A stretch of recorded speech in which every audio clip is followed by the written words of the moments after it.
Shalom saudara-saudari yang terkasih di dalam Kristus. Selamat berjumpa kembali dalam sesi yang selanjutnya. Masih semangat kan untuk mendengarkan sesi ini? Sungguh rahmat Tuhan yang terus menyatukan kita di dalam kasih-Nya dan memberikan semangat baru kepada kita. Benar tidak, Suster? Betul sekali. Dan agar semangat kita semakin berkobar di dalam Tuhan, mari saat ini kita bersama memuji Tuhan kita. Kita nyanyikan, kami berkumpul memuji-Mu Tuhan.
Sungguh Tuhan Yesus amat baik, Dia yang mengundang kita untuk membangun relasi yang semakin mendalam dengan Dia. Maka mari kita lanjutkan pujian kita nyanyikan, Tuhan Yesus baik.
Baik saudara-saudari yang terkasih, setelah kita bersorak-sorai memuji Tuhan, marilah saat ini kita kembali masuk dalam keheningan hati kita.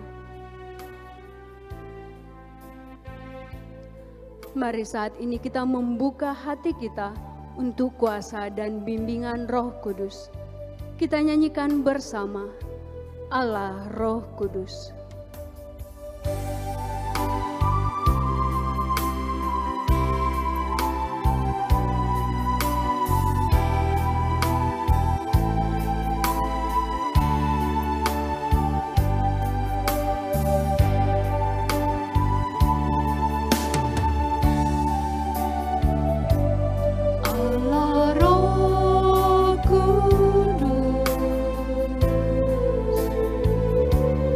Oh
Ku rindu Kau selalu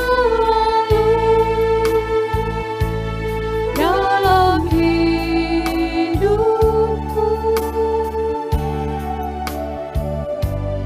Allah Roh Kudus, ubah hatiku,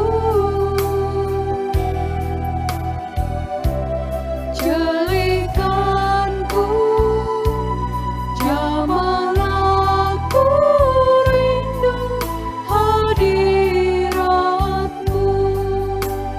Ku sembah kudus, kudus, kuduslah Tuhan, dan ku sanjung Kau mulia, mulia bagimu Tuhan. Dalam nama Bapa dan Putra dan Roh Kudus, amin. Ya Allah Roh Kudus, kami memuliakan Engkau. Engkau Sang Pembaharu kehidupan kami. Engkau yang terus menanamkan kerinduan di dalam hati kami untuk berjumpa secara pribadi dengan Tuhan dan membangun relasi yang intim dengan Dia. Oleh karena itu, kami mohon agar Engkau yang menerangi kami saat ini, sehingga melalui pengarahan ini, kami boleh diterangi untuk memahami apa yang hendak Engkau ajarkan kepada kami. Dan dengan rahmat-Mu, kami dapat menerapkan di dalam hidup doa kami.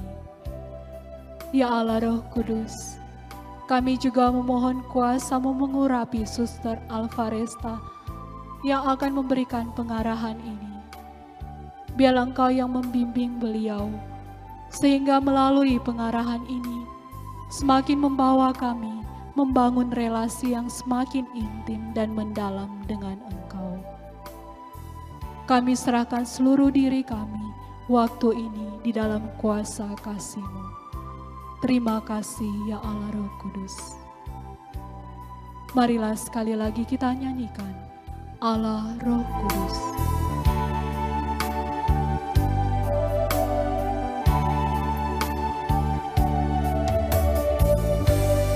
Allah Roh Kudus, penuhi kami. Ku rindu Kau selalu dalam hidupku.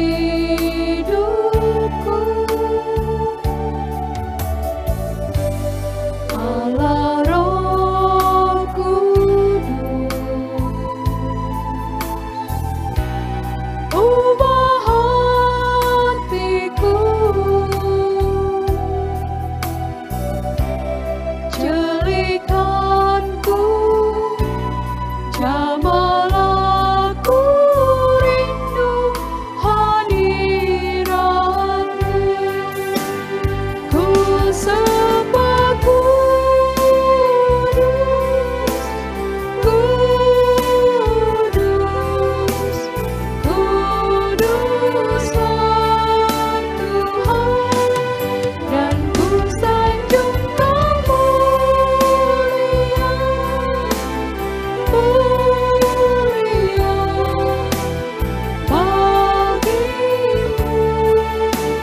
bagimu Tuhan, bagimu Tuhan. Kemuliaan kepada Bapa dan Putra dan Roh Kudus, seperti pada permulaan, sekarang, selalu, dan sepanjang segala abad. Amin. Dalam nama Bapa dan Putra dan Roh Kudus. Amin.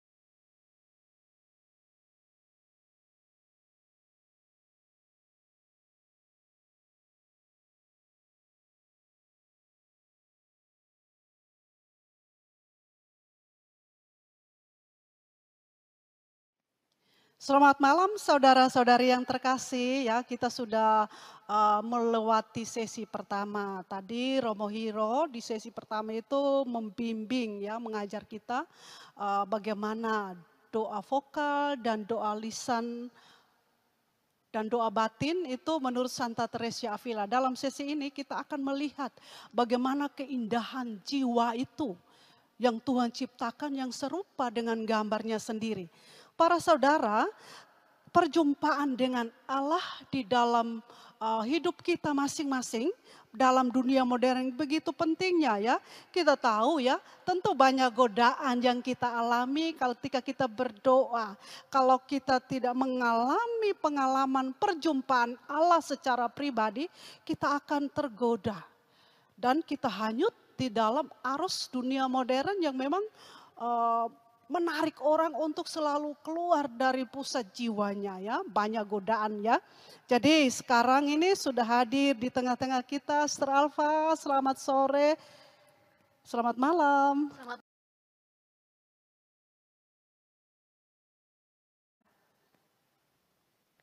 Selamat malam Bapak Ibu, saudara-saudara terkasih yang ada di rumah. Kita kembali bertemu di sesi yang kedua ini.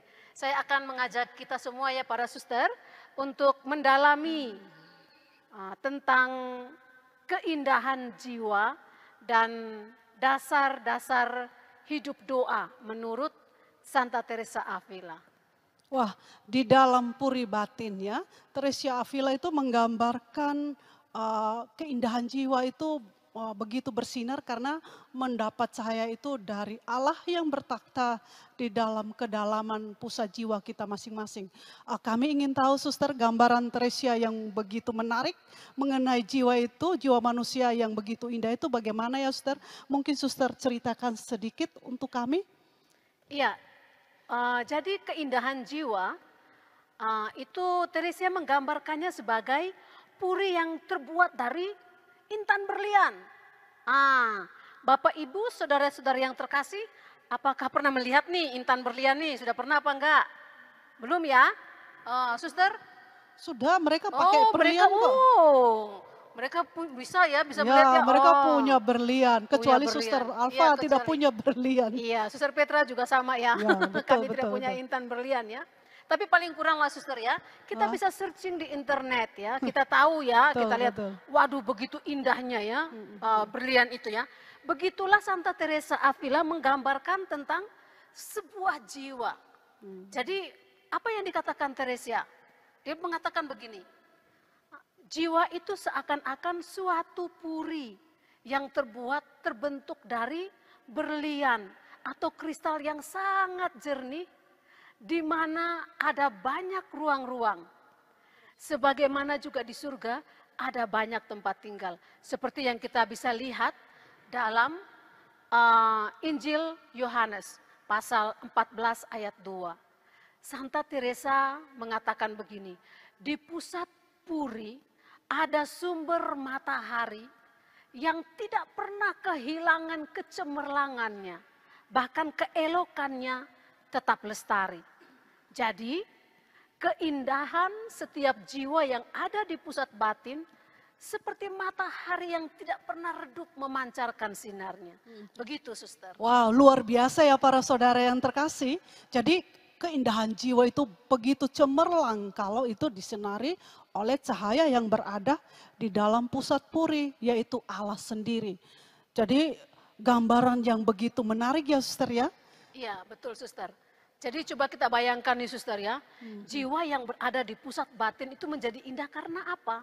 Karena Allah bersemayam di tempat itu. Disitulah Allah bertahta. Ya seperti juga ya yang dikatakan oleh Rasul Paulus di dalam suratnya kepada jemaat di Korintus, dia mengatakan begini, tidak tahukah kamu bahwa tubuhmu adalah bait Allah? Anda bisa membaca itu di 1 Korintus pasal 3 ayat 10. Ya suster sering kali ya suster ya, kita itu sibuk mencari Allah di luar diri kita. Makanya banyak sekali dari kita yang akhirnya putus asa. Karena apa? Karena dalam pencarian mereka terhadap Allah, mereka tidak menemukan itu dan akhirnya mereka meninggalkan Allah. dosa, kelemahan, itu akhirnya menjadi semacam secari kain hitam yang kemudian menghalangi matahari menyinari jiwa kita. Kejernihan jiwa yang ada di pusat jiwa kita itu seperti suatu aliran sungai yang berasal dari sumber mata air yang sejati. Nah, suster nih, kalau perbuatan kita itu sesuai dengan kehendak Tuhan dan dalam keadaan berahmat, maka kejernihan jiwa itu digambarkan seperti sebuah pohon yang ditanam di pinggir aliran sungai yang mengalir. Nah, itu yang terjadi, suster. Jadi dia akhirnya berbuah, tumbuh dengan luar biasa sehatnya. Oh gitu ya. Suster, ini saya mau tanya ini, seandainya saya melakukan sesuatu yang tidak atau ya bertentangan dengan kehendak Allah, bagaimana ya keadaan jiwa saya itu? Kalau itu yang saya lakukan bertentangan dengan kehendak Allah. Iya, kalau perbuatan itu bertentangan dengan kehendak Allah, itu bisa digambarkan begini, seperti jiwa itu seperti ditutupi ya, oleh secari kain hitam. Dia menutupi diri, bahkan dia mungkin menjauh. Digambarkan seperti tadi yang sebatang pohon ada di aliran sungai yang mengalir dengan jernihnya. Nah, jiwa yang tidak melakukan kehendak Allah seperti sebuah pohon yang ditanam di air yang berpolusi, tidak sehat, sehingga buah yang dihasilkan pun masam, pahit bahkan. Jadi tidak sehat ya, Suster. Apakah jalan mana yang diperlukan atau yang ditempuh untuk menjelajahi ruang demi ruang di dalam puri batin itu ya? Jalan apa yang harus kami tempuh gitu, Suster? Iya, jadi untuk masuk ke dalam puri batin, jalan yang kita perlukan adalah jalan doa dan renungan. Jadi begini ya, jadi dapat diumpamakan seperti begini, suster. Seorang yang tidak memiliki hidup doa, yang tidak biasa berdoa, dia itu seperti seorang lumpuh. Tidak bisa menggerakkan kaki dan tangan, semuanya lumpuh. Dia hidup tetapi tidak bisa. Kaki dan badannya, tangan kakinya terkukung, ya, tidak bisa terikat begitu. Orang yang tidak memiliki semangat doa, ya pasti tidak bisa masuk dalam jalan ini, suster. Hanya seorang yang berdoa dengan sungguh-sungguh, ia akan bertumbuh di dalam kesucian. Wah, jadi harus betul-betul harus kita memiliki hidup doa ya, itu jalan masuk ke puri. Terus selain jalan doa ini, suster, apakah Teresia juga memberikan saran atau suatu penekanan tertentu selain doa, apakah ada hal lain lagi ya yang perlu dilakukan oleh orang yang melakukan jalan ini, suster? Iya, jadi tadi kita sudah lihat ya, jalan untuk masuk adalah doa dan juga renungan. Hal yang lain yang ditambahkan oleh Santa Teresa Avila yang tidak kalah pentingnya adalah pengenalan diri. Bagi Santa Teresa Avila, pengenalan diri itu harus menjadi seperti roti yang dimakan setiap hari. Ya bagi kita ya, bagi kita orang Asia, orang Indonesia, mungkin kita tidak mengenal makanan pokok itu roti ya, kita mengenal nasi yang setiap hari harus kita makan. Nah, seperti itulah pengenalan diri. Kalau kita melakukan refleksi pengenalan diri ini secara sungguh-sungguh, dia akan membawa kita sampai kepada kesadaran bahwa kita ini orang berdosa. Makanya itu, suster, penting sekali kita mengaku dosa. Ya, jangan sampai ya kita mengaku dosanya napas ya. Ini udah COVID udah setengah tahun ini kita tidak melakukan pengakuan dosa, tapi pengakuan dosa pribadi ya, walaupun tidak secara langsung ya, suster ya, karena COVID ya. Tapi nanti kalau keadaannya normal kembali, kita perlu sekali untuk mengaku dosa. Ini adalah harta yang diberikan oleh gereja, diwariskan oleh gereja kepada kita, suster.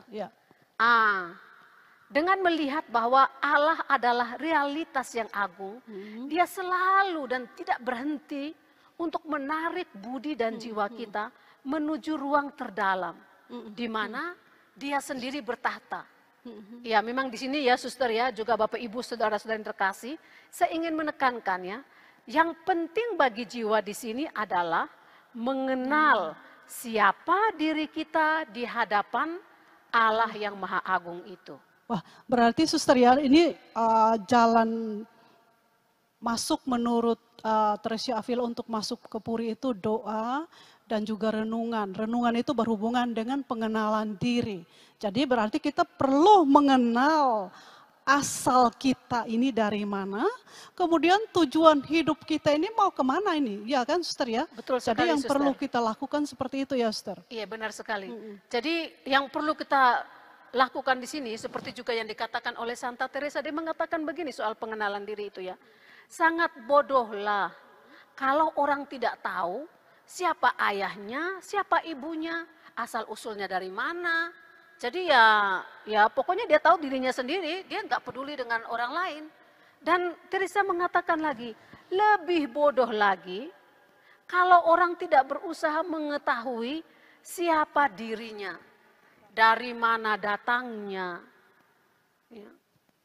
Wah, apakah ada pesan sponsor ya ini mengenai pengenalan diri ini begitu pentingnya ya. Jadi apakah ada pesan sponsor dari Santa Teresa untuk kami ya suster? Karena ini kan hal penting bagi kami semua dalam hal ini. Iya, jadi mengenai pengenalan diri ini ya, bagi kita ya, dengan mengenal siapa kita dan apa nilai kita di hadapan Allah, ini akan membantu kita mengambil sikap yang tepat di hadapan Allah. Kita berdiri sebagai apa? Sebagai pencipta atau sebagai ciptaan? Nah, itu iya penting ya. sekali, suster. Mengambil alih Iya. haknya Allah ya, berdiri sebagai pencipta. Wah ini bisa kualat ya, bahaya besar ini, harus ngaku dosa. Suster, bagaimana caranya untuk memperoleh pengenalan diri? Caranya bagaimana ya suster? Teresa ini dia menawarkan kepada kita lah, boleh dikatakan begitu ya, cara untuk mengenal diri secara benar ya. Yang pertama adalah membayangkan kebesaran Tuhan dengan melihat kehinaan diri kita. Ya seringkali kita sombong ya suster, ya seringkali kita sombong. Kita merasa bahwa kesuksesan, keberhasilan kita itu adalah usaha kita. Kita lupa bahwa itu berasal dari Tuhan sendiri.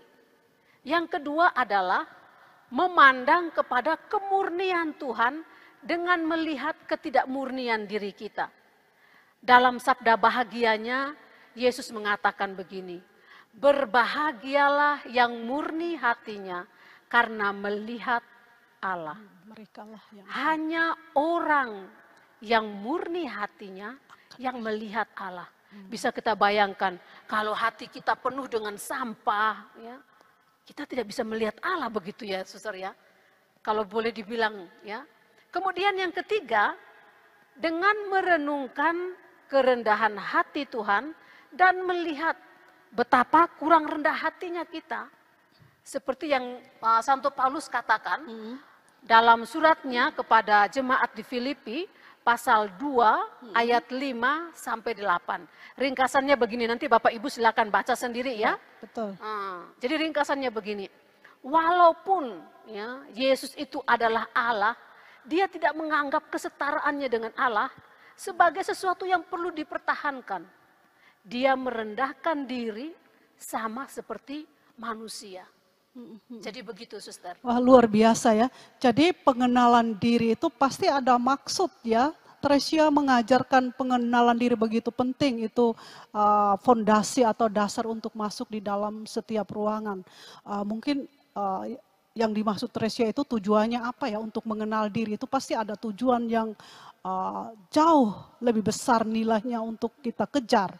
Apa tujuannya suster pengenalan diri itu? Iya, jadi tujuan dari pengenalan diri ini pertama-tama adalah supaya kita bisa mengabdi Allah dengan lebih baik. Kadang-kadang kita sembarangan begitu ya, kita menganggap Allah, ya pokoknya kalau saya perlu aja begitu. Padahal penting sekali di sini kita untuk mengabdi Allah dengan benar. Kemudian membantu membangkitkan di dalam jiwa suatu perasaan sedih karena dosa. Tetapi suster ya, ini harus diikuti dengan cinta yang berkobar-kobar untuk tidak menyakiti hati Tuhan. Jadi bukan cuma rasa sedih karena oh saya sudah berdosa, saya ini. Tetapi ternyata dalam perjalanan hidupnya tidak melakukan perubahan. Hanya menangisi dosa tetapi tidak mau mengubah. Kemudian tujuan lain adalah orang yang mengenal diri akan dibawa juga untuk senantiasa menyembah Allah. Contohnya nih, nanti setelah pengarahan ini ya saudara ya, akan ada adorasi. Kita mau menyembah Allah. Ya. Orang yang mengenal Allah pembawaannya, dia hanya mau menyembah Allah. Memuji Tuhan. Memuji Tuhan dengan kesungguhan hatinya. Ya. Ya, Kemurnian hatinya. Oke, suster, apakah ada tanda-tanda bahwa doa-doa kami atau doa kita ini otentik atau tidak? Tandanya apa ya, suster? Apakah ada suatu tanda yang membuat dilihat bahwa itu doanya itu otentik? Ya, jadi memang sering kali itu kita bertanya-tanya ya, doa saya ini sudah benar atau belum ya.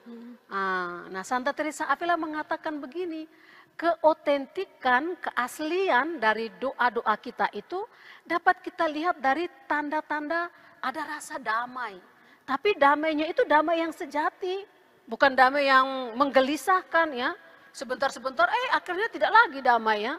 Bukan itu, tapi damai yang benar-benar tetap tinggal. Seperti apa? Misalnya begini, walaupun kita mengalami kemalangan, duka cita, kekhawatiran, ketakutan, rasa damai itu menyembuhkan kita.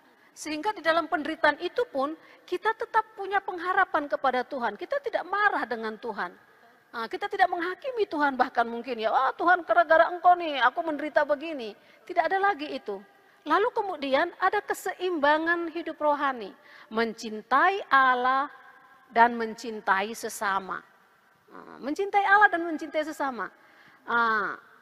Kalau kita mencintai Allah, otomatis kita itu mencintai sesama. Kalau kita mencintai sesama, sebaliknya demikian.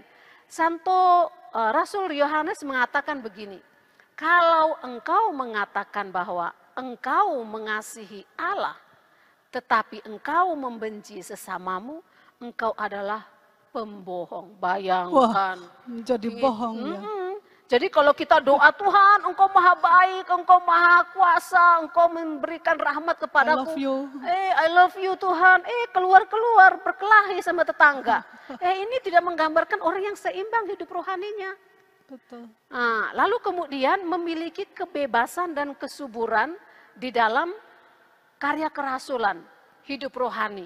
Jadi apa yang dilakukan di sana? Dia melakukan pelayanan dengan segenap hati. Tidak perhitungan, tidak pilih-pilih kerjaan. Saya mau pelayanannya bagian MC aja. Di depan kan disorak-sorai. Saya mau bagian pengarahan aja. Tapi yang nyapu-nyapu, yang cuci piring, itu bagian yang belakang-belakang deh, saya enggak mau. Ini tidak menunjukkan orang yang mengenal dirinya. Dari pengenalan diri inilah akan menghasilkan buah kerendahan hati. Ciri-cirinya bagaimana? Bapak Ibu, ini supaya diingat ya, ciri-ciri orang yang rendah hati ya. Tidak menggelisahkan atau menyusahkan, serta disertai dengan damai, sukacita, ketenangan. Seperti saya omong tadi ya, walaupun ada banyak penderitaan, masalah, hati tetap berharap, hati tetap damai. Jadi mengenai kerendahan hati ini nanti akan saya jelaskan, kupaskan secara lebih terperinci lagi setelah ini ya Suster ya. Oke, baik Suster.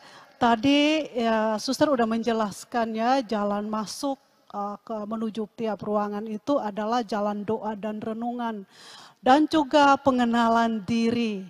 Dasar di dalam jalan ini adalah kerendahan hati.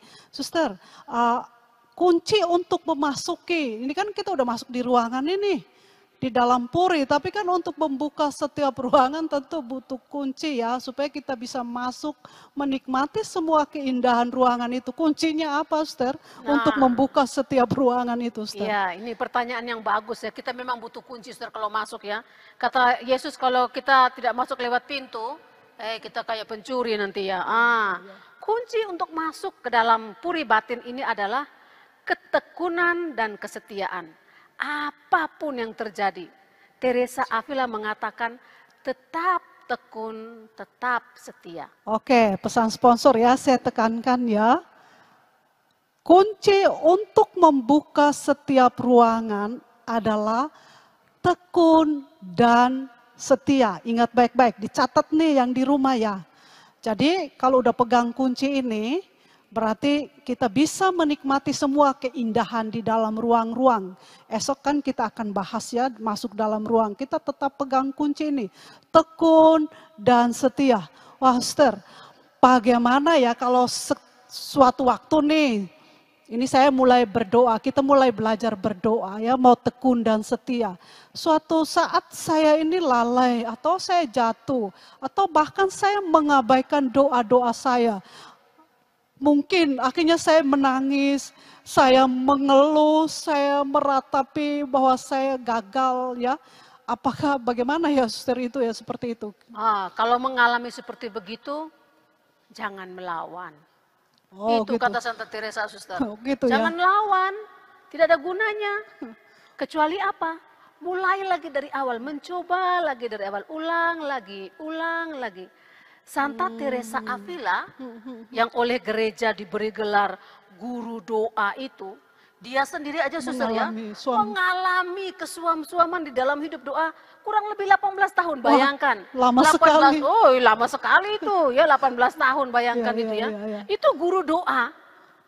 Kita yang sedang mengikuti dia, belajar mengikuti dia, jangan cepat putus asa ya. Okay. Baru doa 2 minggu aja sudah pinginnya langsung ke ruang ke-7 ya Suster ya. Mana ada? Mana ada gitu ya. Belum dilatih, belum dimurnikan. Banyak hal yang harus kita lewati untuk sampai ke pusat, menikmati semua keindahan itu ya. Iya, menikmati keindahan dari apa yang Tuhan mau berikan kepada kita. Suster, apakah ada gambaran di dalam hal ini supaya saya bisa menikmati setiap keindahan ruangan itu? Gambaran yang Santa Teresa berikan itu seperti apa ya, Suster? Iya, jadi gambarannya begini, Suster, seperti buah kelapa lah, Suster ya. Terus? Saya yakin semua kita tahu nih ya buah kelapa ya. Yang suka makan es degan itu, es kelapa muda. Tapi jangan hanya lihat daging buah kelapanya aja ya. Lihat dari buah kelapa dulu ya. Caranya? Caranya dikupas dari kulitnya yang keras dulu kan. Ya. Lalu kita dapat serabutnya. Setelah itu dapat tempurungnya yang paling keras lagi. Kemudian baru kita bisa menikmati buah kelapa itu. Jadi perjalanannya itu tahap demi tahap. Harus buka. Harus buka satu persatu. Demikian juga terjadi dengan perjalanan doa kita menuju ke dalam pusat jiwa di mana Allah bersemayam. Memang para suster ya, Bapak Ibu, saudara-saudara yang terkasih, kita perlu masuk ke ruang-ruang itu tahap demi tahap supaya dapat menikmati Allah yang bersemayam di dalam lubuk hati kita. Wah, apakah ada pesan sponsor ya, Sister, atau himbauan untuk kami? Ini kan kita udah mau memulai perjalanan kita, yaitu doa dan renungan.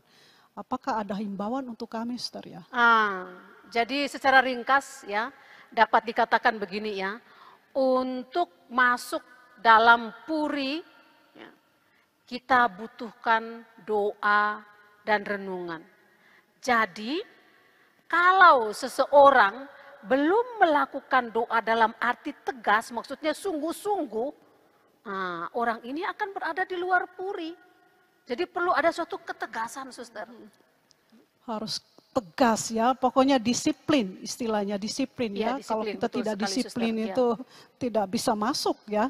Lalu bagaimana caranya ya, Suster, supaya saya bisa menikmati setiap keindahan, apa yang dibutuhkan, supaya bisa menikmati semua keindahan yang ada di dalam ruangan itu, Suster. Iya, jadi ini semacam sebuah syarat ya untuk menikmati itu.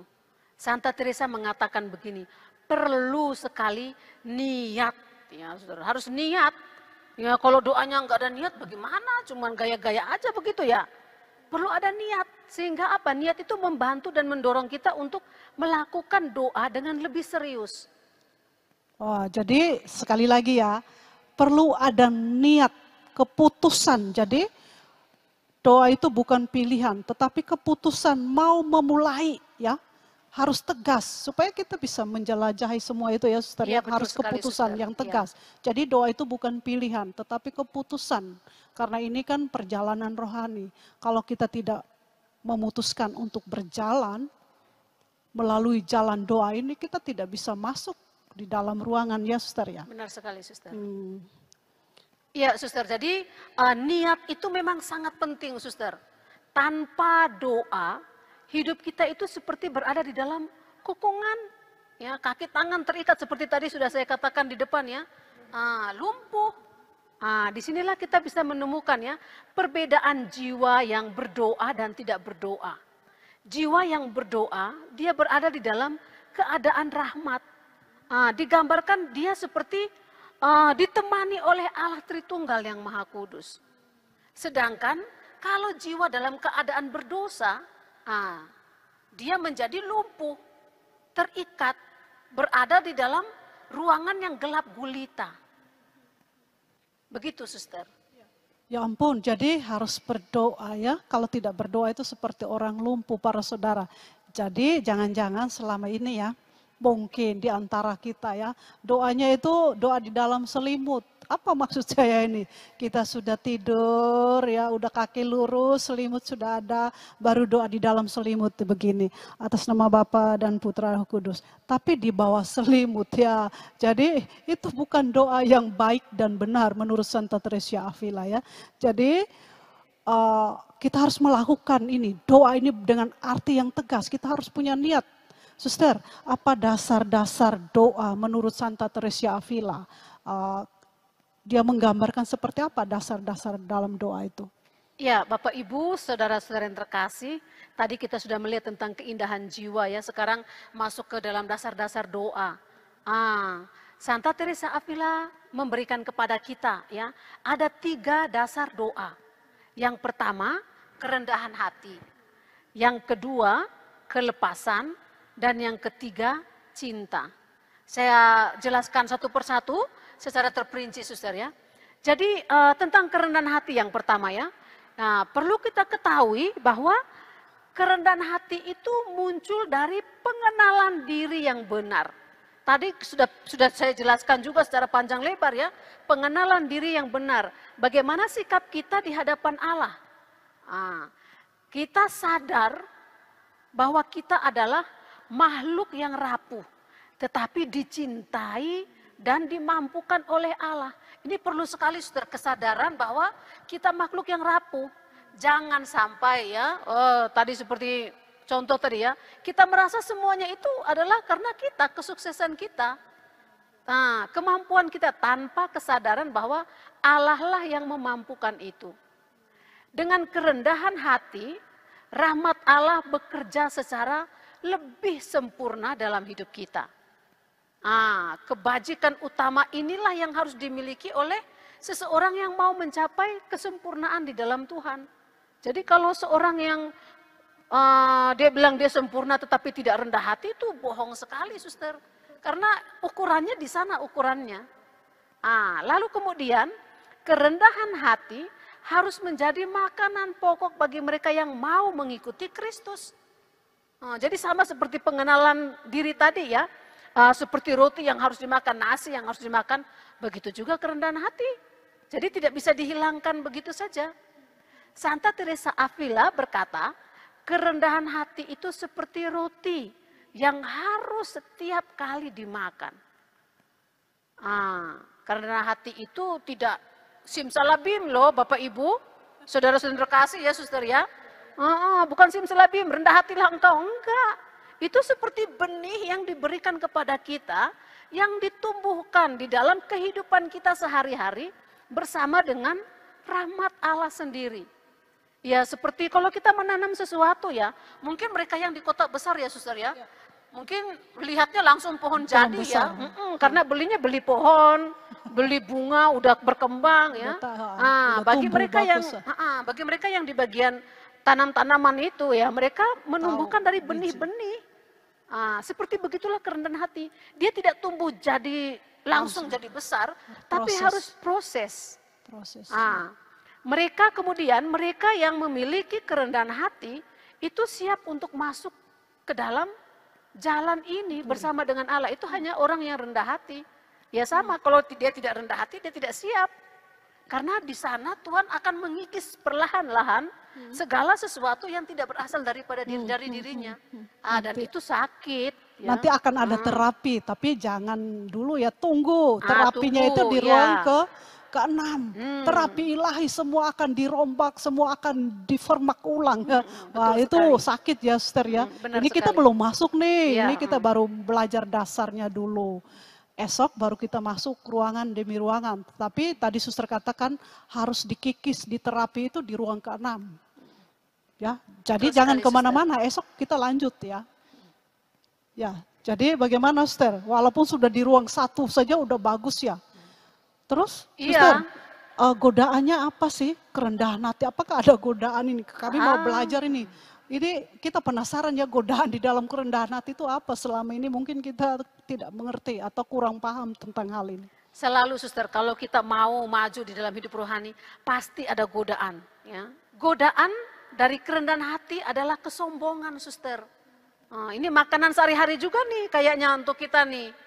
Musuh dan godaan terbesar bagi jiwa untuk menjalani hidup rohani itu sombong itu tadi.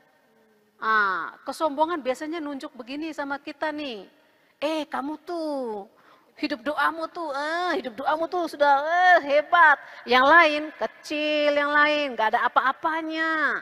Dia mulai mengipas-ngipas kita nih. Wah, kamu tuh sudah sampai di ruang ke-7. Wow, padahal masih di ruang pertama atau bahkan mungkin masih di luar. Tapi kesombongan mengipas-ngipas diri kita. Dia bilang, kau tuh sudah sampai tuh dalam pengalaman keterserapan. Wow, luar biasa. Lalu kita terlena lah, Suster, dengan godaan-godaan itu. Setan akan memakai banyak sekali cara untuk menarik dan menjerat jiwa, ya, menarik kita sehingga kita tidak maju di dalam hidup doa kita. Begitu. Jadi kesombongan itu merasa hebat ya, sudah berdoa banyak, udah melewati ruang-ruang, entah sampai ruang ke-7, balik lagi mungkin. Tetapi kita lihat ya, Santa Teresia mengatakan di ruang 1 saja itu sudah rahmat berkat besar. Jadi supaya kita tidak menyombongkan diri bahwa semua yang harus kita lakukan itu berdasarkan itu. Dasar dari semua perjalanan kita adalah kerendahan hati. Iyalah, Suster ya. Ya, betul Apakah sekali, ada Suster. pesan sponsor ini dari Santa Teresia untuk kita mengenali kerendahan hati ini? Ya, tentang kerendahan hati ini Bapak Ibu, saudara-saudara yang terkasih, perlu sekali kita ingat dengan baik. Bahwa walaupun Allah membawa jiwa pada pengalaman kontemplatif yang mendalam, jiwa harus selalu sadar untuk mengambil tempat yang terendah, Suster. Bahwa hanya karena rahmat Allah lah yang membuat dia bergerak maju dalam perjalanan doa ini. Jadi jiwa punya kesadaran itu, bahwa hanya karena anugerah, bukan karena kehebatan diri, bukan karena juga jasa. Jiwa menganggap ya, walaupun ya dia tidak mengalami kemajuan atau penghiburan, dia melihat itu sebagai kesalahan dirinya dan dia tidak menyalahkan Allah. Di pihak lain ya, di dalam keadaan yang demikian, di pihak lain ia ingin dan ia rindu untuk maju di dalam jalan ini. Yang indah dari rahmat kerendahan hati ini adalah orang ini tidak berbangga-bangga walaupun dia itu maju di dalam hidup rohaninya. Yang dia lihat adalah Allah dan dia selalu berjalan bersama dengan Allah dalam kewaspadaan yang suci supaya tidak jatuh ke dalam godaan kesombongan tadi. Wah. Jadi perlu kewaspadaan supaya tidak jatuh di dalam kesombongan. Kalau begitu, Suster, sikap apa yang diperlukan bagi seorang yang berjalan di dalam kerendahan hati ini, jalan ini? Sikap yang perlu dia miliki bagaimana ya, Suster? Bagi seorang pendoa yang rendah hati, yang pertama adalah membiarkan dirinya dibimbing oleh Allah untuk memasuki lorong-lorong doa. Jadi dia harus membiarkan dirinya. Dia tidak, saya tidak mau masuk, saya tidak mau masuk. Tidak, dia membiarkan dirinya.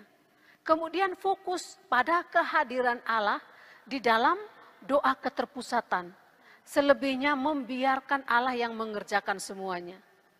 Kemudian sikap yang lain adalah tetap bersukacita dan bergembira.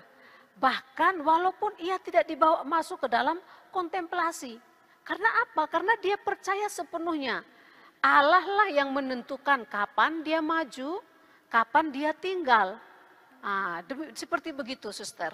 Oke, Suster, bagaimana kami ini mau belajar ini rendah hati? Apakah ada cara-cara praktis supaya kami bisa belajar kerendahan hati ini? Apa yang diajarkan Santa Teresia ya, supaya kami bisa belajar nih. Karena kami juga ingin masuk ke dalam ruangan-ruangan puri batin, Suster. Ya, jadi kita harus katakan begini ya, pertama-tama kita harus belajar dari Yesus sendiri. Sang Gembala Agung kita. Seperti yang dikatakannya di dalam Injil Matius pasal 11 ayat 29.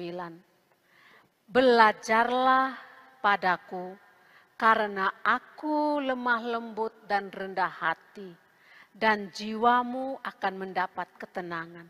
Belajarlah daripadaku. Yesus bilang kepada kita, kalian belajar loh, ya belajar dari saya nih. Kadang-kadang kita tidak begitu nyantol di otak kita belajar, Yesus kan Tuhan. Tidak, Yesus bilang belajar berarti ada kemungkinan kita bisa mengikuti apa yang dia sudah berikan kepada kita, jalan yang dia berikan kepada kita. Nah, karena itu perlu kita lihat, Suster, ini ada beberapa hal praktis ya. Saya rasa Bapak Ibu perlu nih dengarkan baik-baik ya, kita semualah dengarkan baik-baik ya. Hal-hal praktis yang bisa kita lakukan setiap hari. Yang pertama adalah kesanggupan berbagi rasa bersama orang lain. Ya. Ada kesanggupan ini sehingga apa? Sehingga kita tidak menyombongkan diri, tidak mengagung-agungkan diri. Kita punya ada berbagi rasa begitu, Suster ya. Kemudian memahami pikiran dan perasaan bersama orang lain. Seringkali kita tidak pedulikan dengan perasaan, pikiran orang lain, kita gosipin, kita ngomong yang jelek, berpikir yang jelek, kita hanya omong hal-hal yang menyenangkan saja, menyenangkan untuk keuntungan kita, tetapi kita tidak tahu bagaimana dia atau orang sesama kita itu mengalami apa yang kita katakan itu. Kemudian ikut merasakan penderitaan orang lain. Kita kadang-kadang ya, seringkali bukan kadang-kadang ya, kita bahagia di atas penderitaan orang lain ya. Apalagi kita seringkali juga berdoa, ya Tuhan pertobatkanlah dia. Biarlah dia juga kena setimpal dengan apa yang dilakukan. Kita cepat sekali begitu ya. Ini bukan ciri-ciri orang yang rendah hati. Kemudian mampu menempatkan diri dengan tidak merugikan orang lain. Harus adil, bersikap adil. Seringkali kita tidak bersikap adil. Beberapa minggu yang lalu ya kita mendengarkan kisah tentang seorang tuan tanah yang punya kebun anggur. Lalu kemudian dia pergi mencari orang untuk bekerja di kebun anggurnya ya. Dia ketemu orang dari pagi hari, dia bilang, pergi kita sepakat ya 1 dinar sehari. Lalu jam 9 dia ketemu orang, jam 12, jam 3 sampai dengan jam 5 sore dia dapat. Lalu ketika sudah sore bayar gaji. Dia bayar gajinya bukan dari yang datang pertama, tapi datang terakhir. Dibayar berapa? 1 dinar sehari. Dapatlah orang itu 1 dinar dengan jam kerja yang cuma 1 jam. Orang yang datang terdahulu berpikir, yang pagi-pagi datang berpikir, wah kami ini datang pagi-pagi kerja lebih banyak, harusnya kami dapat banyak. Lalu proteslah mereka karena mereka pun dapat hanya 1 dinar sehari. Lalu mereka protes, wah ini tidak adil nih dengan kami. Lalu si tuan tanah itu mengatakan begini, saudara, iri hatikah engkau karena aku berlaku adil? Berlaku adil Bapak Ibu saudara-saudara yang terkasih. Seringkali kita tidak berlaku adil, mungkin juga dengan anak-anak kita, dengan pasangan kita. Seorang yang rendah hati, dia memiliki sikap yang adil, ya, adil secara baik. Kemudian jiwa yang rendah hati, dia menghayati kebajikan dan tidak khawatir dengan penderitaan yang dialami. Contohnya nih suster, seperti yang kita dengar akhir-akhir ini ya tentang bacaan tentang Ayub. Seorang yang sangat setia kepada Tuhan. Dia mengalami penderitaan yang luar biasa di dalam hidupnya. Lalu apa yang dikatakan oleh Ayub? Tuhan yang memberi, Tuhan yang mengambil. Terpujilah nama Tuhan. Puji Tuhan. Luar biasa ya. Luar biasa. Sekarang ini masih masa-masa COVID begini. ini. Iya. Apakah kita masih mengatakan puji Tuhan ya, Nah, Suster? Ya? itu Suster, itu adalah suatu perjuangan bagi kita ya. Ujian bagi kita. Masih bisakah kita mengatakan terpujilah nama Tuhan? Luar biasa Luar ya. biasa sekali, Wah, Suster. kita lanjut aja, Suster. Ini cara-cara praktis ini belajar kerendahan Iya, hati ya. betul sekali. Lalu Apalagi, kemudian, apalagi? masih lagi, Suster, masih banyak nih, Suster ya. Kita perlu belajar ciri-ciri orang rendah hati nih ya. Silakan, Suster, sampaikan. Berlapang dada, ya. Suka mengulurkan tangan, menolong dengan luar biasa, dengan sukacita, dengan ringan tangan, suka damai. Seorang yang rendah hati itu dia suka damai, dia tidak ini suka ribut-ribut begitu ya, Suster ya. Hal-hal kecil diributkan. Berarti tanda tanya ya, bagaimana kehadiran saya ini membawa damai atau tidak Nah, ya? itu. Membuat orang lain nyaman atau tidak ya? Betul sekali, Suster. Jangan sampai kita datang orang lari. Waduh. Wah, itu tanda tanya nih.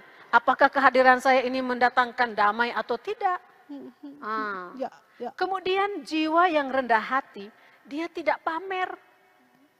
Bersukacita kalau orang lain dipuji. Bahkan dia memilih pekerjaan yang dihindari oleh orang lain. Kalau kita itu orang lain dipuji, kita tuh nggak bisa tidur satu hari satu malam. Matanya kuning. Matanya kuning semua, merah semua ya, marah. Wah, merasa diri lebih hebat daripada orang lain. Mata kita sakit kalau lihat orang lain dipuji. Kemudian ya, masih banyak nih Bapak Ibu ya. Jiwa yang rendah hati itu tidak menggurui. Dia taat, dia tidak menolak permintaan apapun yang diminta oleh Allah dari sesama. Karena apa? Karena yang dipikirkan adalah melakukan kehendak Allah. Jadi tidak pilih-pilih pelayanan, Suster. Tidak pilih-pilih untuk mencintai, tidak pilih-pilih untuk mengasihi. Dia melakukan apa yang menjadi kehendak Allah sendiri. Jadi boleh dikatakan mengutamakanlah kehendak Allah. Seperti juga lah ya Bapak Ibu, saudara-saudara terkasih, yang juga diteladankan oleh Tuhan Yesus kepada kita. Yesus berdoa begini, ya Bapa, kalau boleh, ya, ambillah cawan ini daripadaku, tetapi bukan kehendakku, melainkan kehendakmu yang terjadi. Anda bisa baca ini di dalam Injil Matius pasal 26 ayat 39. Yesus mengatakan hal ini pada saat-saat genting hidupnya. Ya, melakukan kehendak Bapa. Ya, bagaimana Yesus tahu dia melakukan kehendak Bapa?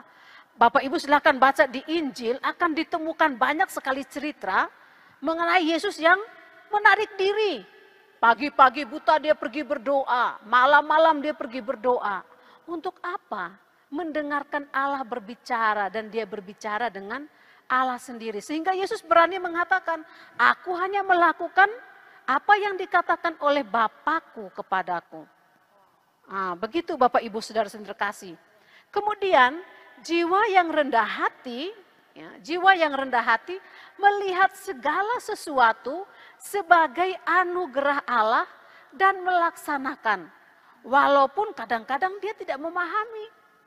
Seperti yang dialami Bunda Maria. Bunda Maria mungkin tidak memahami. Ketika malaikat Gabriel datang, salam hai engkau yang diberkati. Tuhan memberkati engkau. Akan mengandung. Engkau akan mengandung, melahirkan seorang putra.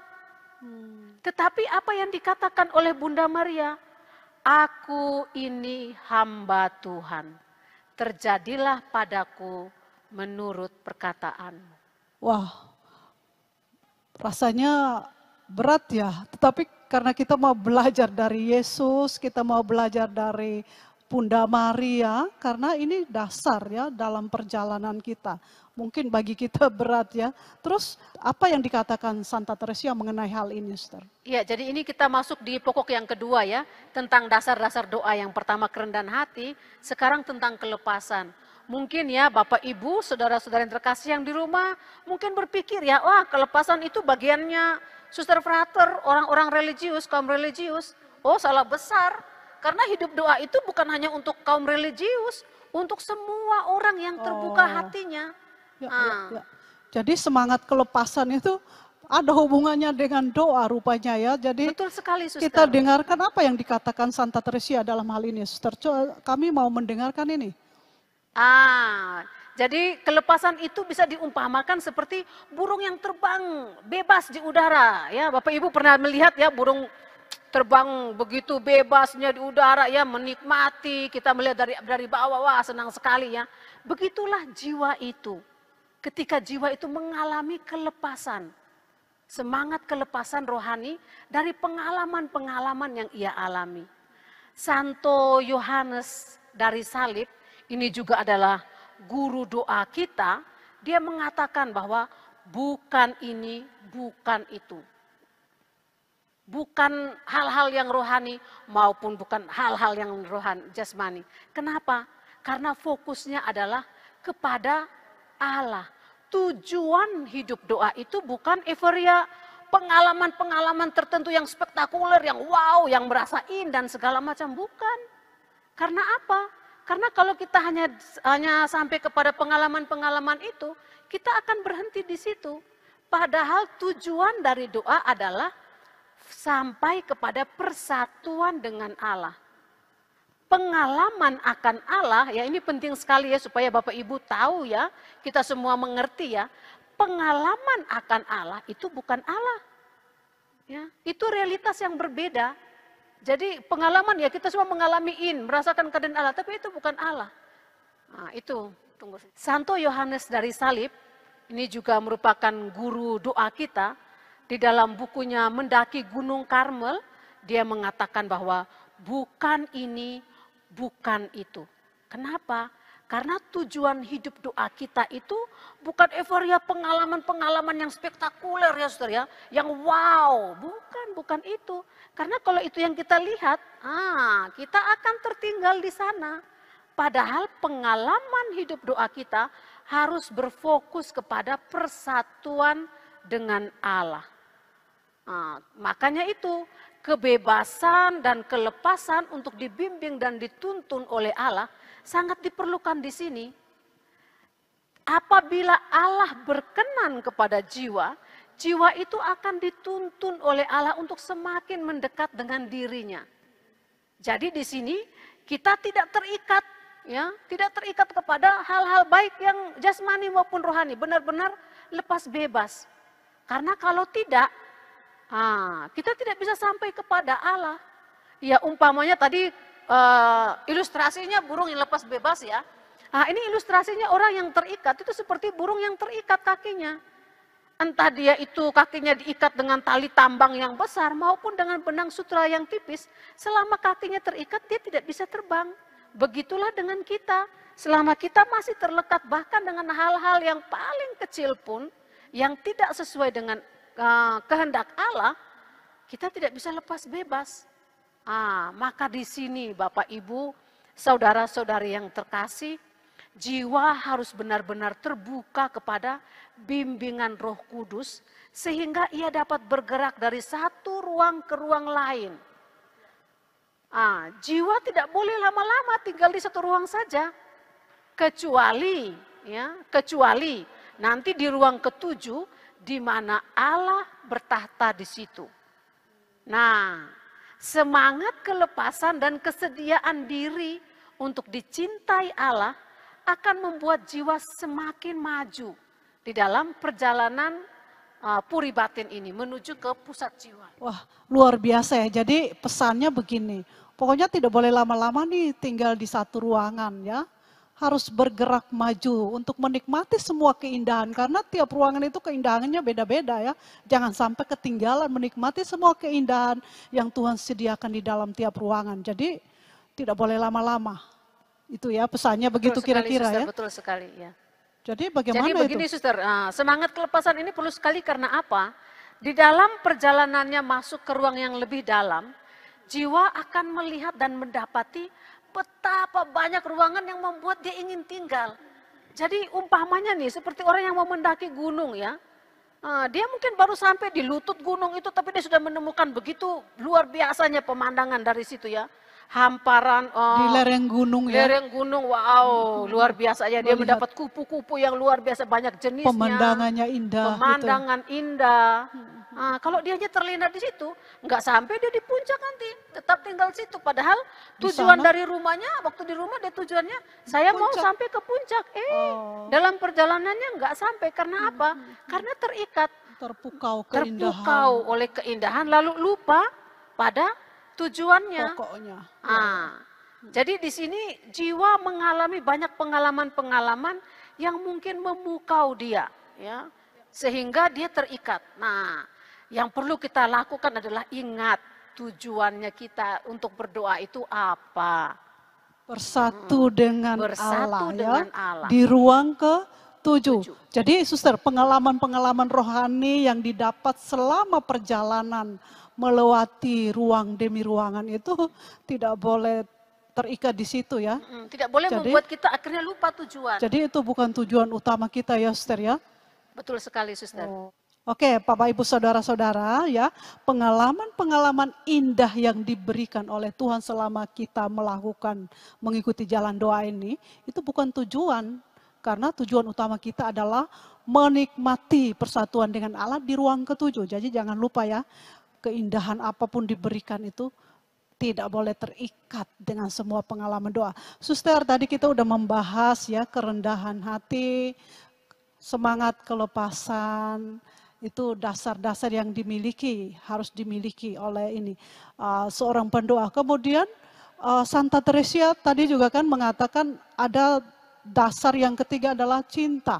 Suster, itu kata yang tidak asing ya bagi kita semua yang hadir ya di rumah. Cinta itu Oh, bagaimana? belum, suster, belum selesai nih kelepasan ini. Oh. Ada hal yang penting lagi, Apa? suster, yaitu bahwa ketika jiwa itu masuk ke dalam ruangan-ruangan, jiwa itu tidak bisa sendiri pergi begitu aja melompat Oh sendiri. gitu, jadi Iya, dia harus menanti dengan sabar bahwa Allah akan membukakan pintu untuk melewati ruangan-ruangan itu, begitu, suster. oh, jadi ada juga tarikan rahmat. Jadi nanti Tarikan rahmat, kita akan suster. belajar di ruangan-ruangan itu kapan Allah menarik, kapan kita usaha sendiri ya. Nanti Betul masuk sekali. di ruangan demi ruangan. Nantikan esok. Kita akan membahas ruang 1 sampai 7, tapi esok ya. Kita lanjut ya, Suster ya. Oke, Jadi boleh. udah kerendahan hati, kelepasan ya. Terus sekarang kita mau masuk dalam cinta. Wah, kata yang sangat menarik ya.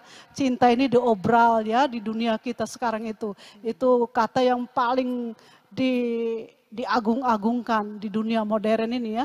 Bagaimana ya Suster pandangan Santa Teresia mengenai cinta ini? Soal cinta ini apa kata Teresia? Santa Teresia mengenai ini, Suster. Santa Teresa Avila ini cukup romantis ya orangnya ya. Jadi ketika dia menggambarkan tentang perjalanan cinta ini, dia melihat bahwa perjalanan jiwa menuju pusat terdalam di mana Allah bersemayam itu merupakan suatu perjalanan mencari sang kekasih yang dicintai. Saya jadi teringat ya, seperti apa yang ditulis di dalam Kidung Agung. Ya, Bapak Ibu boleh membaca itu ya. Kita buka bersama-sama ya, Kidung Agung pasal 3 ayat 1 sampai 4 ya, saya bacakan, kita dengarkan bersama-sama ya. Di atas ranjangku pada malam hari ku cari jantung hatiku. Ku cari tetapi tak kutemui dia. Aku hendak bangun dan berkeliling di kota, di jalan-jalan dan di lapangan-lapangan. Ku cari dia jantung hatiku. Ku cari tetapi tak kutemui dia. Aku ditemui peronda-peronda kota. Apakah kamu melihat jantung hatiku? Baru saja aku meninggalkan mereka, ku temui jantung hatiku. Ku pegang dan tak ku lepaskan dia, sampai ku bawa dia ke rumah ibuku. Wah, Bapak Ibu saudara terkasih. Dalam proses pencarian, mencari sang kekasih ini, orang mencari sampai tergila-gila mencarinya. Ya bisa bayangkanlah Bapak Ibu malam-malam keluar, lalu tanya sama Pak Satpam, tanya sama peronda malam, apakah engkau melihat jantung hatiku? Kalau mereka tidak mengatakan Anda gila, saya rasa aneh juga ya. Tiba-tiba kita mencari jantung hati kita. Santa Teresa Avila mengatakan bahwa perjalanan kita ke dalam puri batin ini adalah perjalanan mencari sang kekasih yang begitu kita cintai dan kita rindukan. Maka perjalanan ini dinamakan sebagai perjalanan cinta.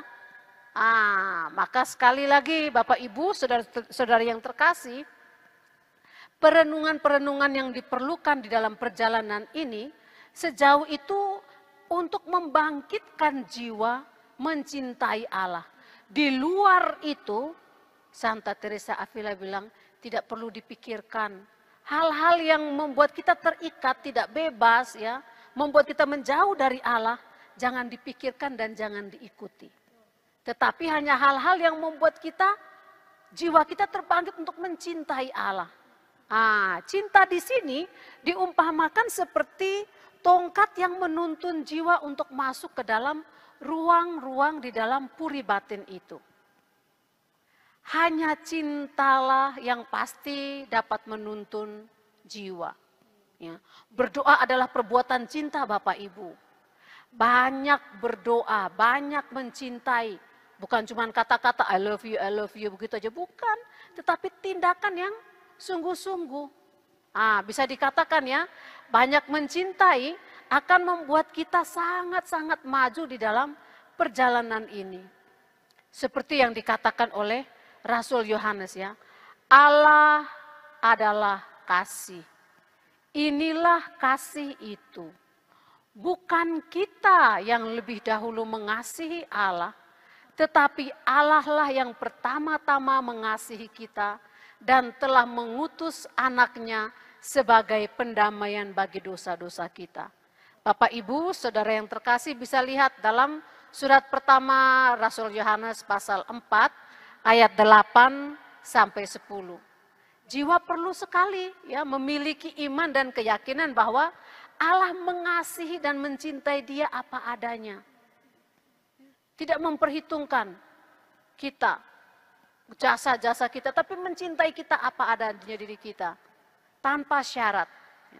Kasih dan cinta Allah kepada jiwa membuat jiwa memiliki harapan untuk mengalami kasih itu. Jadi kita punya pengharapan. Karena apa? Karena di dalam diri kita kasih Allah itu sudah dicurahkan di dalam hati kita. Maka jiwa akan ditarik ya, akan ditarik sampai kepada ruang pribadi Allah, ruang terdalam di mana Allah tinggal. Disinilah jiwa itu bersatu dengan Allah dalam cinta yang utuh, yang penuh. Wah, jadi kalau mencintai berarti kita harus mengenal dulu ya. Jadi kita mau mengenal seseorang, mau mencintai seseorang, tentunya kita harus perlu mengenal orang itu ya. Iya, tentu Sebelum saja, saya mencintai, saya harus kenal ya. Betul sekali. Kalau enggak kan bisa keliru tuh. Jadi kita harus mengenal juga, apakah ada bedanya antara tahu dan mengenal Suster dalam hal ini? Iya, betul sekali. Kalau kita mau mencintai seseorang, kita perlu kenal ya Suster ya. Oh, tentu ada bedanya antara tahu dan kenal. Kalau tahu ya kita cuma baca di koran atau di mana berita-berita, atau kemudian kita mendengar dari orang cerita, oh orang ini begini. Kita tidak tahu asli sifat-sifatnya yang asli bagaimana karena relasi kita dengan dia tidak ada. Kalau kita mengenal seseorang, relasi kita dengan orang itu ada.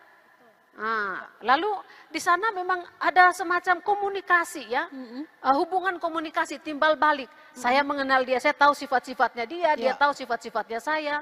Ya mungkin bisa diumpamakan seperti ini loh, Suster. Kayak pasangan suami istri ya, yang mereka yang mungkin sudah 50 tahun atau 25 tahun pesta pernikahan mereka ya, ulang tahun pernikahan. Makin lama sifat-sifat mereka yang berbeda itu makin lama akan menjadi mirip, serupa, berjalan bersama. Jadi kalau misalnya si istri melihat suaminya mukanya cemberut ke kiri sedikit, dia tahu oh suaminya lagi nggak suka ini nih. Kalau istrinya jalan bengkok sedikit ya, oh suaminya langsung mengerti, waduh, ini istriku punggungnya lagi sakit nih. Jadi dengan sendirinya sudah tahu, dari hati ke hati mereka sudah saling mengenal. Begitulah relasi kita dengan Allah. Penting sekali kita untuk mengenal Allah dan mengenal diri sendiri. Begitu suster. Waduh, luar biasa ya. Jadi kalau kita mau mencintai seseorang harus mengenal dulu. Begitu juga relasi kita dengan Allah. Kita harus mengenal siapa Allah. Bahwa Allah yang mencintai kita tanpa syarat. Kita juga harus mengenal diri kita di hadapan Tuhan.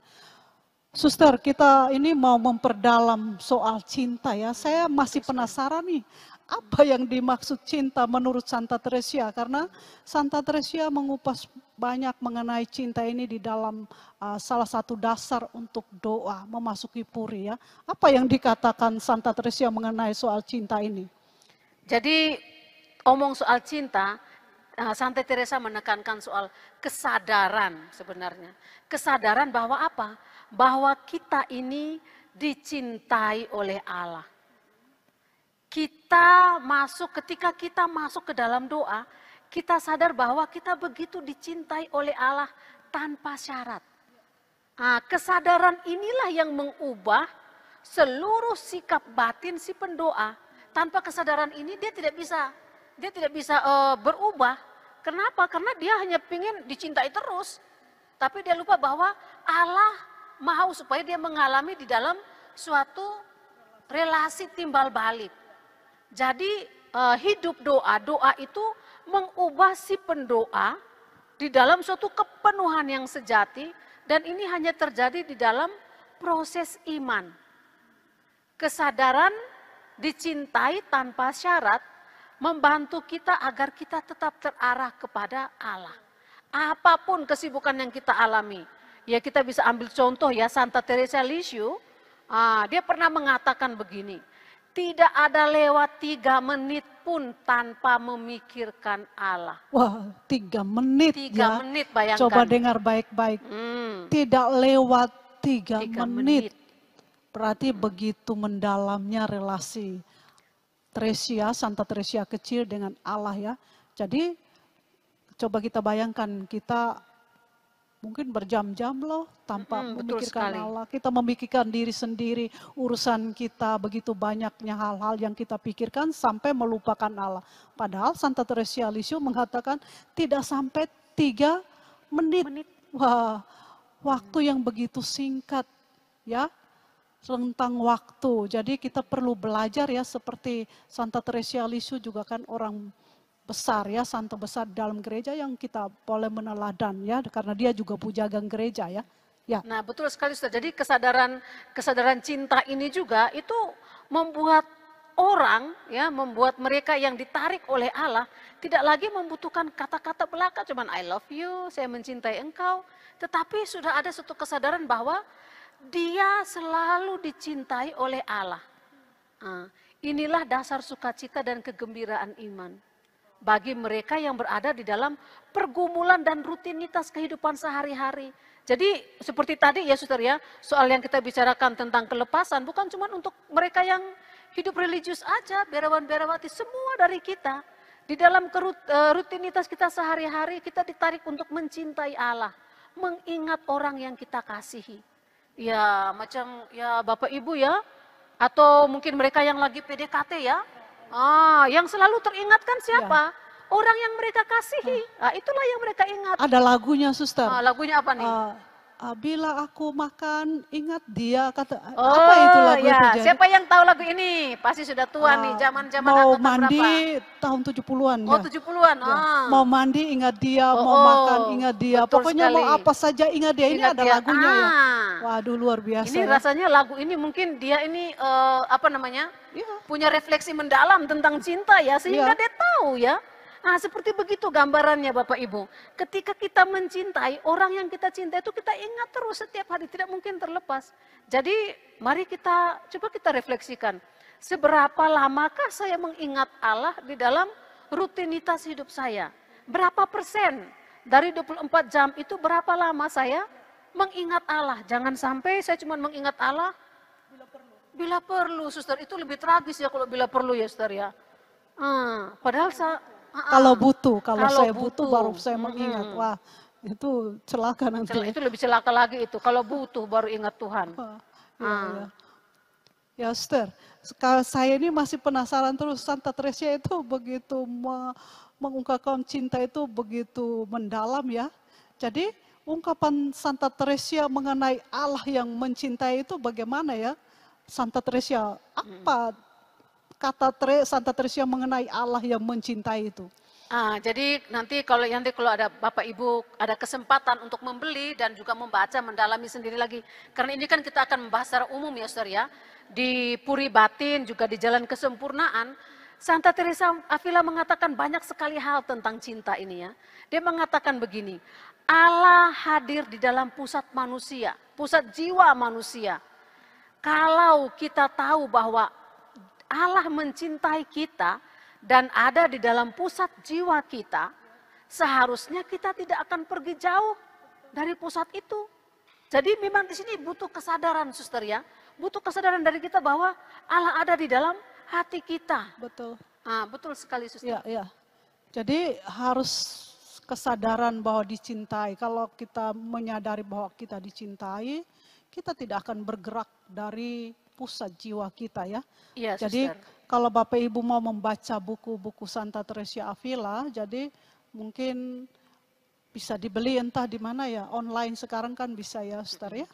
Nah, jadi ungkapan Santa Teresia ini mengenai Allah yang begitu mencintai itu, apakah ada julukan tertentu ya?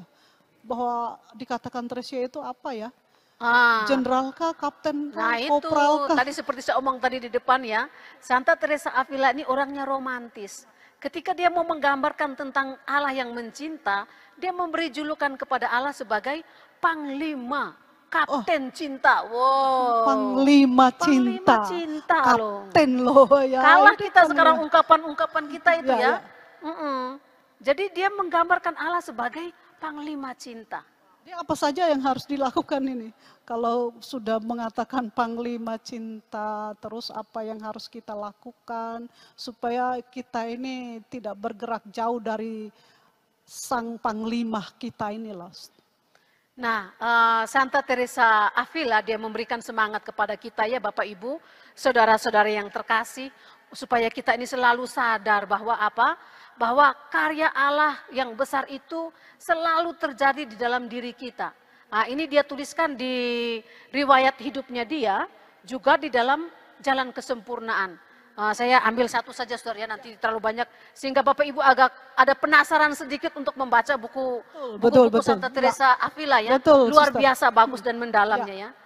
Dia menuliskan begini, mencintai Allah secara benar selalu membawa rahmat dan berkat. Wow, kalau kita mencintai dia secara benar, tanpa embel-embel nih ya, kita selalu punya embel-embel kan. Ada udang di balik batu. Ada udang di balik rempeyek, Suster. Oh, bukan batu ya.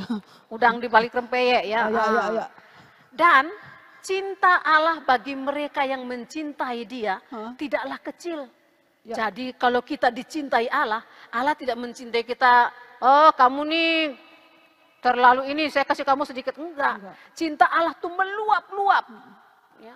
Sampai mengalir. Tidak seperti hanya sungai.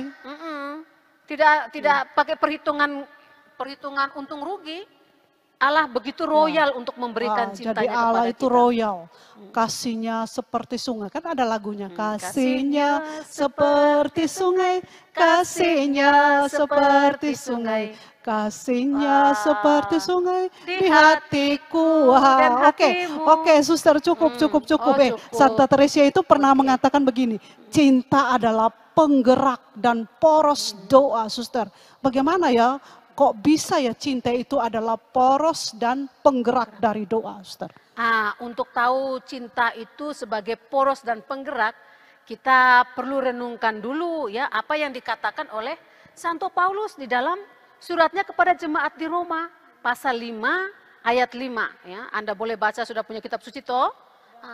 Karena kasih Allah telah dicurahkan ke dalam hati kita oleh Roh Kudus yang telah dikaruniakan kepada kita.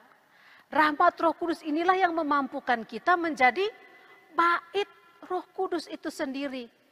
Dan Yesus sendiri mengatakan, Jika seseorang mengasihi aku, ia akan menuruti firman-Ku dan Bapa-Ku akan mengasihi dia.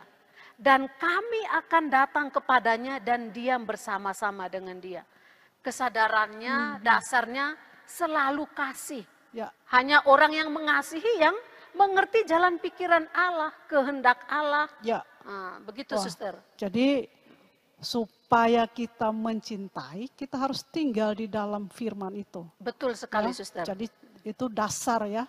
Dasar di dalam seluruh perjalanan ya, selain kerendahan hati, kelepasan dan cinta ini.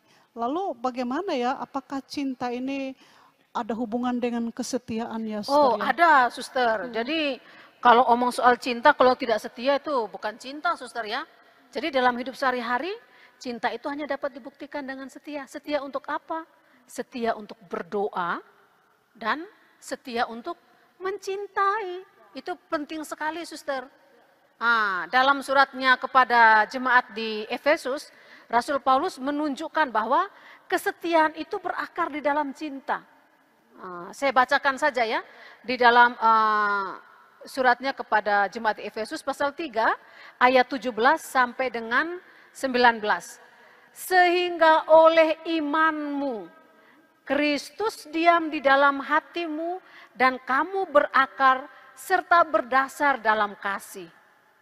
Aku berdoa supaya kamu bersama-sama dengan segala orang kudus dapat memahami betapa lebar dan panjangnya dan tingginya kasih Kristus, dan dapat mengenal kasih itu sekalipun ia melampaui segala pengetahuan. Semoga kamu dipenuhi di dalam segala kepenuhan Allah. Wah, harus tinggal ya, harus mengenal kasih. Betapa lebar dan dalamnya kasih Allah. Suster, dari sesi 1 yang Romo Hiro udah menjelaskan. Kemudian tadi ini Suster udah menjelaskan panjang lebar mengenai doa menurut Santa Teresa Avila. Dasar-dasarnya apa. Kemudian ini aplikasinya bagaimana untuk kehidupan kami, kehidupan menggereja, kehidupan sehari-hari. Bagaimana itu bisa digabungkan doa dan karya itu? Nah, dalam yang kita jelaskan ini, aplikasinya adalah apa? Di dalam doa dan di dalam kerja, dalam karya. Ya, saya rasa kita familiar dengan kata-kata ini ya, ora et labora. Oh, ya, berdoa dan bekerja. Ketika kita berdoa bersama gereja.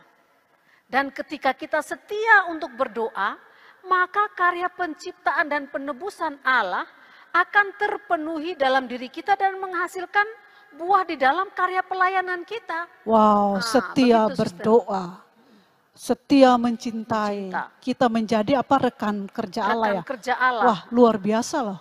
Betul Ya kan? sekali, Sister. Di dalam buku Puri Batinnya, Teresa mengatakan begini, mari kita rindu dan sibuk di dalam doa. Disuruh kita sibuk di dalam doa. Kita bilang, Santa Teresa, saya masih punya kesibukan lain ini ya. Padahal Teresa mengatakan, mari kita rindu dan sibuk di dalam doa. Bukan demi kesenangan kita, tetapi untuk memiliki kekuatan di dalam melayani. Jadi tujuan utama dalam doa itu adalah melayani. Suster. Jadi sibuk berdoa dulu, sehingga kita punya kekuatan untuk melayani. Betul sekali. Wah, Suster. luar biasa ya. Jadi jangan sibuk dulu bekerja, melayani, lalu lupa berdoa. Bagaimana memiliki kekuatan? Kalau Tresia itu pesan ya, sibuk berdoa dulu supaya kita memiliki kekuatan untuk bekerja dan melayani. Begitu ya, Suster. Betul sekali, Suster. Wah, luar biasa. Kita bisa belajar dari Yesus juga ya. Yesus memberikan teladan kepada kita. Kalau Anda membaca dari awal-awal Injil ya, sebelum Yesus memulai pelayanannya, Yesus berdoa dulu di padang gurun, Suster. Lalu dalam karyanya selama 3 tahun lebih, kurang lebih 3 tahun, apa yang dilakukan Yesus? Dia berdoa, punya waktu berdoa. Bahkan di dalam kelelahannya, malam-malam dia pergi, pagi buta dia pergi, sepanjang malam dia berdoa. Lalu kemudian dia punya kekuatan untuk melayani.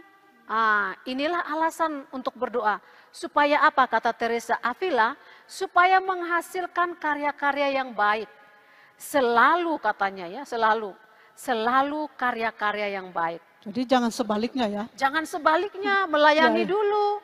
Baru Lupa berdoa. bahwa kekuatan sumber itu adalah dari doa, begitu suster. Ini saya teringat ya, Santa Teresia dari Kalkuta juga mengatakan begini ya. Bertemu Tuhan di dalam doa, bertemu Tuhan di dalam sakramen-sakramen, kemudian baru bertemu Tuhan di dalam diri orang miskin yang paling miskin. Jadi jangan lupa bertemu Tuhan juga dulu dalam doa. Itu pesan penting bagi kita ya, Suster ya. Betul sekali, Suster. Waduh, Suster, luar biasa sesi kedua ini ya. Jadi sekali lagi pesan sponsor ya. Berdoa dulu, baru melayani. Kalau tidak berdoa ketika melayani akan timbul keluhan ya.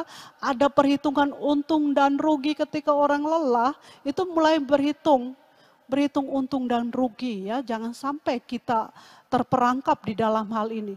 Para saudara, luar biasa tanpa terasa kita sudah mengakhiri sesi yang kedua ini. Suster, terima kasih banyak bagaimana ini. Tadi udah dicatat ya semua ya, dasar-dasar doa tadi, bagaimana jalan masuk, kuncinya apa, udah dicatat ya. Jangan lupa para saudara, kita akan bertemu lagi nanti setelah makan malam, waktu adorasi ya, siap-siap. Kita mau bertemu Tuhan di dalam adorasi ya Suster ya. Betul sekali, Wah, Suster. luar biasa. Jadi jangan kemana-mana, setelah makan malam kita akan adorasi. Kita mau memuji, itu seorang jiwa pendoa itu memuji dan menyembah Tuhan. Jadi baik saudara-saudara, selamat malam, sampai jumpa nanti adorasi esok pagi. Jangan kemana-mana, kita akan melanjutkan retret kita ya. Tidak boleh putus, kalau putus itu rugi karena kita belum masuk ruangan ini. Kita belum bahas ruang 1 sampai 7, ini baru dasar pengantar. Jadi esok jangan kemana-mana, kita akan masuk dalam ruang 1 sepanjang hari sampai malam, sampai ruang ke-7. Oh, kok singkat sekali ya? Ya, namanya belajar. Oke, para saudara yang terkasih, sebelum kita menutup semua rangkaian sesi 2 kini, kita akan tutup dengan doa ya. Kita bersyukur bahwa Tuhan sudah membimbing kita di dalam sesi yang kedua ini. Mari kita hening sejenak. Demi nama Bapa dan Putra dan Roh Kudus. Amin. Terima kasih ya Tuhan, Engkau telah mengajar kami melalui Santa Teresia Avila, supaya kami mengenal lorong-lorong doa dan mendalami hidup rohani kami. Apa yang diajarkan Santa Teresia, dasar-dasar doa, bagi kami sangat penting. Biarlah kami boleh tetap berjalan di dalam jalan kerendahan hati, kelepasan dan semangat cinta kasih, agar kami boleh menikmati semua keindahan ruang demi ruang di dalam puri batin. Sebentar lagi kami akan menikmati santap malam di rumah kami masing-masing. Biarlah Engkau memberkati makanan yang telah tersedia dan agar membawa berkat bagi kami, memberikan kesehatan jiwa dan raga. Nama-Mu kami puji ya Tuhan, kini dan sepanjang segala masa. Amin. Demi nama Bapa dan Putra dan Roh Kudus. Amin. Selamat malam, selamat makan. Oh, tidak hanya selamat malam ya, di Amerika ini selamat pagi. Di Indonesia selamat malam. Oke, sampai jumpa. Sesi yang ketiga. Tuhan memberkati ya.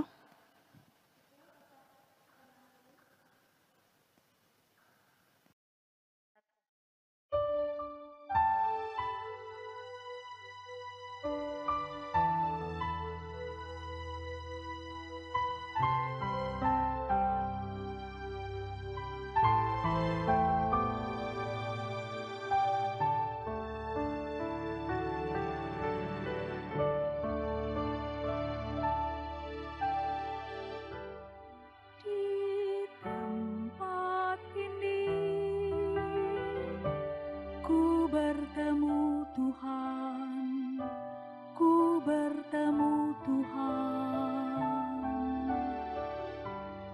Di tempat ini, ku menyembah Tuhan dalam roh dan kebenaran.